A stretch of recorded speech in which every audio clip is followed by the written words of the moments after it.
the same time. All entire state of America, every single state will lose electric all at the same time.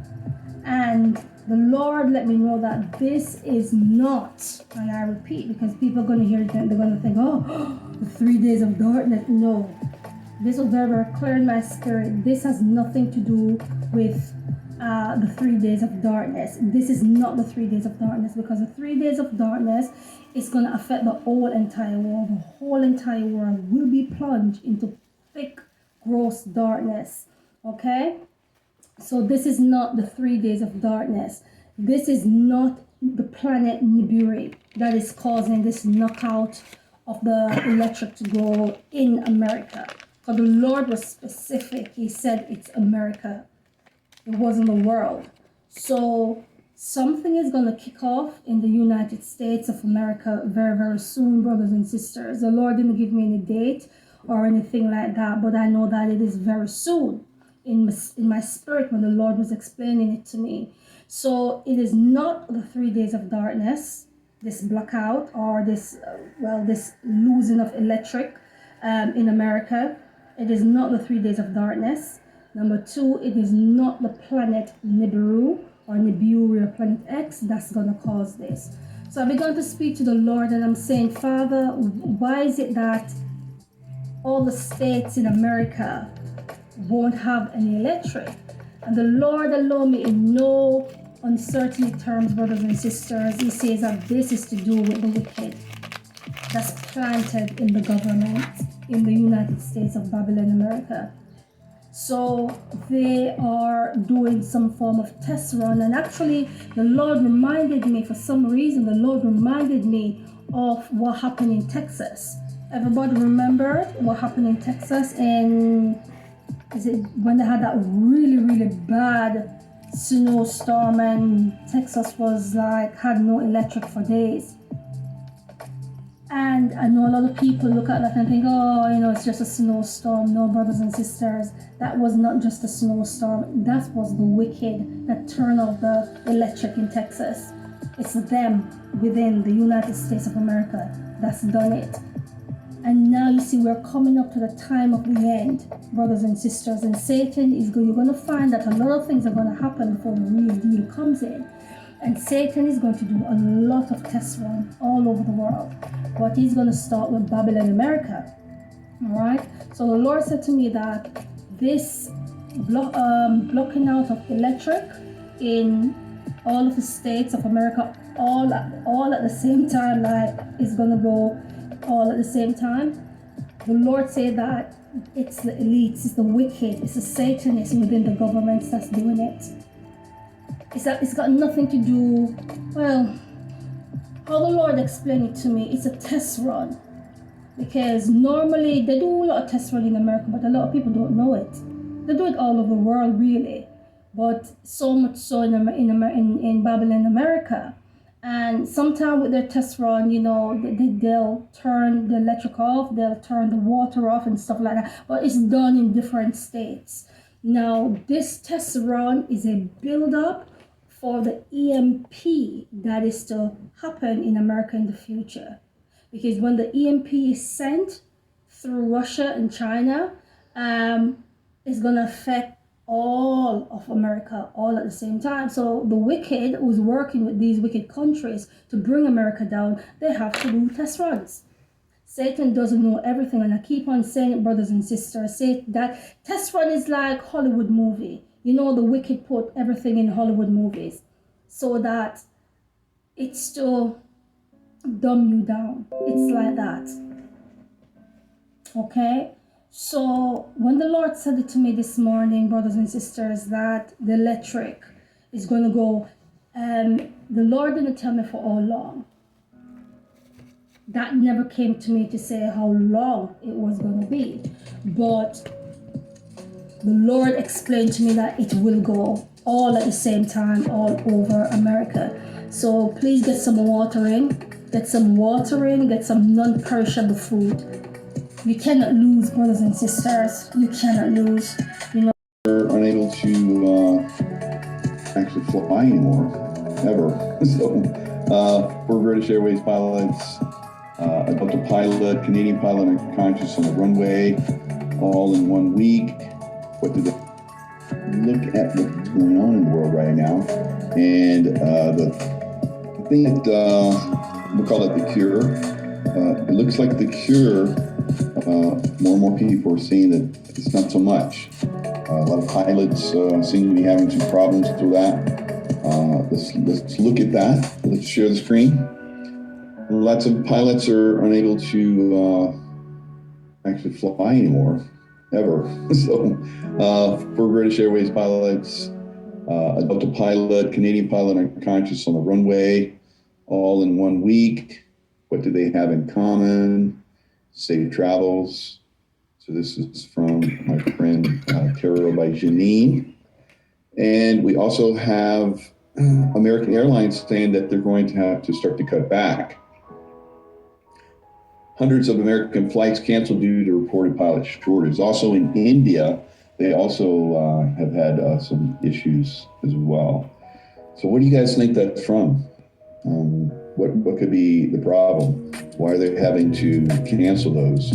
What happens when you go up to altitude as far as like blood and so forth? So it seems to be obviously a problem, unfortunately, for people that have had that cure. And I'm hearing from more and more people that it's almost like the canary in the coal mine type thing, where pets are dying. Pets are dying in pretty significant numbers, unfortunately, to do that.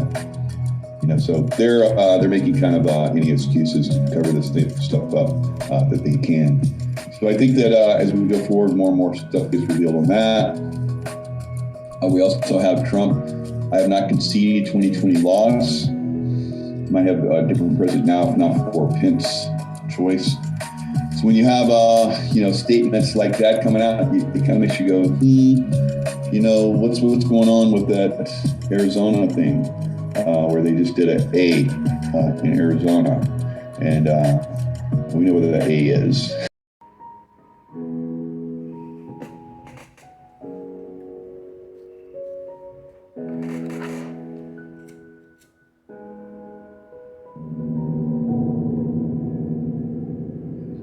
What's wrong with the old place? Where do you want me to start? I liked it. Good. You can stay there.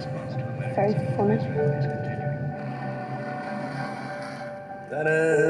To the new house. To the new house. Castlefield Woods. Been in there. So? It's right mysterious. I don't like this house, it gives me the creeps. Dad? Yes, love. Did you just move my stuff?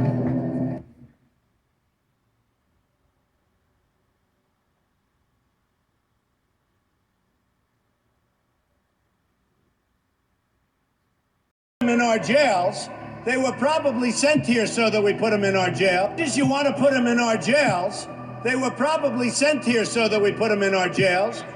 Because to put them in our jails, they didn't pay the electric bill. To put them, oh, I like that much better. Oh.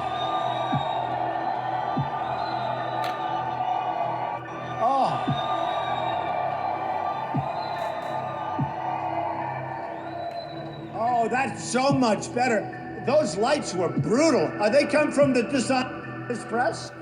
Where? Oh, don't turn them on. Forget it.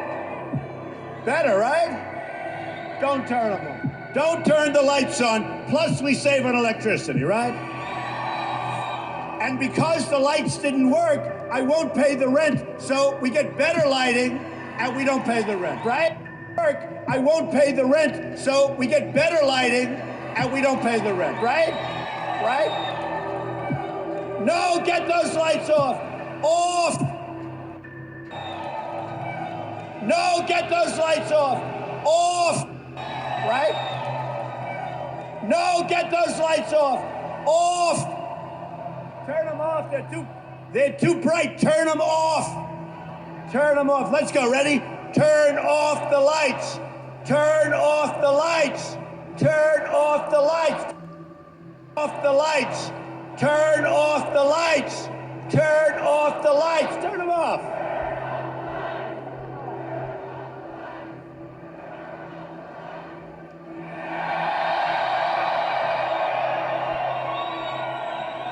So much nicer.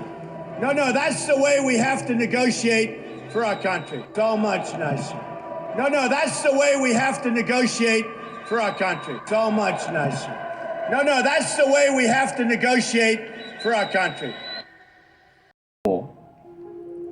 At listening to warnings about disaster. Back in April, a man named Jack Phillips is in the communications room of a ship motoring across the Atlantic. Jack's got his headphones on, he's listening for radio communications, and I don't know if any of you have ever plugged your headphones in to a computer or a phone when you've left the volume all the way up at 100%. I've done it a lot, and and you're like, ah! That happened to Jack, because he got a message transmitted at maximum volume from a guy only a few miles away in another ship. And so, this thing comes through and almost blasts for preventing awful financial crises. And she was kicking up a huge fuss about the deregulation of derivatives.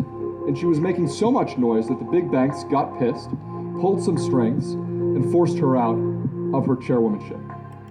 Back inside, you turn on the TV, no signal. You turn on the radio, no power. You turn on the faucet, no water. You turn on the fridge, no refrigeration. Your food starts to spoil. You walk outside, cars pile up, no streetlights. In big cities, if you're in New York, LA, San Francisco, Chicago, DC, within 3 to 5 days, the food is gone from the grocery stores. And the trucks that the city counts on to resupply that food aren't coming. Within a week or two, the sewage system starts to overflow and contaminates what remains of the water supply, and people start getting cholera. Societal order starts to break down. There's mass evacuations. The emergency responders who during the first few days were desperately trying to evacuate people trapped in elevators have now left their positions like many did during Katrina to protect themselves and their own families. But why get depressed and worry about something like that if there's no way it could ever happen? There's no there, I think, for just $1 a month, just to keep the trolls out, is worth its weight. Just right there. I think it really is. But more than that, I've really been trying to gear this towards the people who are starting out, who've been thinking about getting their feet wet and prepping for a while, and they just haven't quite made the jump. They're like, I just don't know if I want to do this, and I think this is a good way to get into it. So I'll leave it at that, and we'll go ahead and get on with the rest of the video. Okay, so first off, I apologize for the bad lighting. All of my stuff is packed up in boxes, and we're getting ready to move from Wyoming to Indiana, and so that's going to be interesting. Going to be an interesting transition. But anyway, the point of the video here is to talk a little bit about EMPs and the possibility or probability of an EMP strike sometime in the near future on the United States. I've said this for a long time, that I don't tend to believe that possibility or probability is very high. And the reason that I think that is because,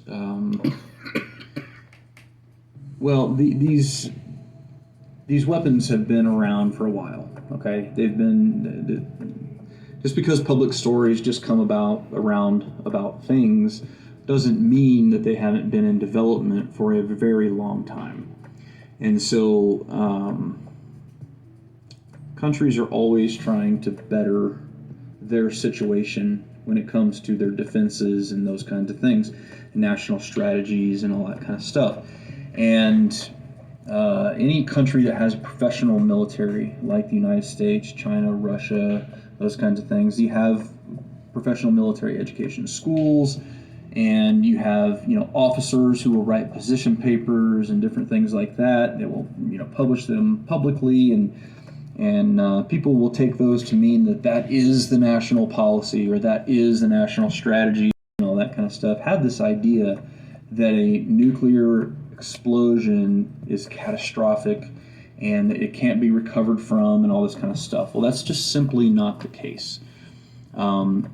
those weapons used at, like I said, ground level or so in cities are not nearly as effective at creating death and destruction as doing a high altitude burst. So a lot of countries know this, right? They understand that, and they understand how to use it. The problem with all this comes down to mutually assured destruction, okay? And that principle doesn't just hold true with using nuclear weapons in a traditional manner, okay? It also holds true in utilizing nuclear weapons and or EMP strike weapons. Almost, the lights just went out here. Maxie almost, the lights just went out here. Maxie almost, the lights just went out here as they inbounded the ball. Will the lights go out on Philly? I guess that's the big question. And on the process as well.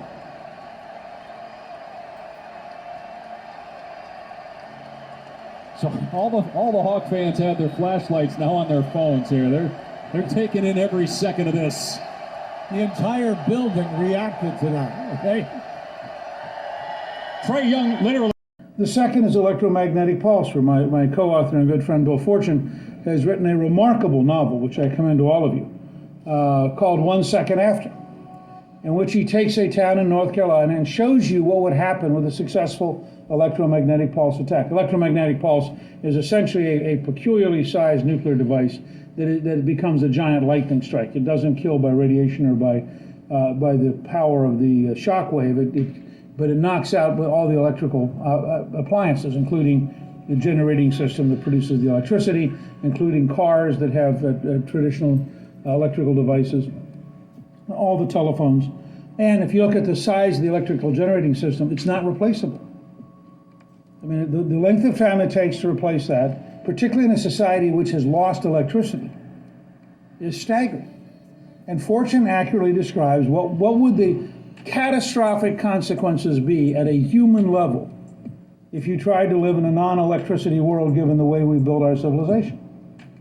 Now, he didn't do this out of whole cloth. He started with Congressman Roscoe Bartlett, who commissioned 7 nuclear physicists to study what the effect would be. These are all people who come out of the Cold War era. They'd all worked for the Defense Department. They were all experts in nuclear weaponry. And they came back and said unanimously, this is a catastrophic threat waiting to happen, and that North Korea, China, and Russia all understand it and are all working on it, which is why I adopted the position towards North Korea that I would literally not allow them to fire any intercontinental range missile that we had not inspected. I would just take it out on the site. And the reason is simple.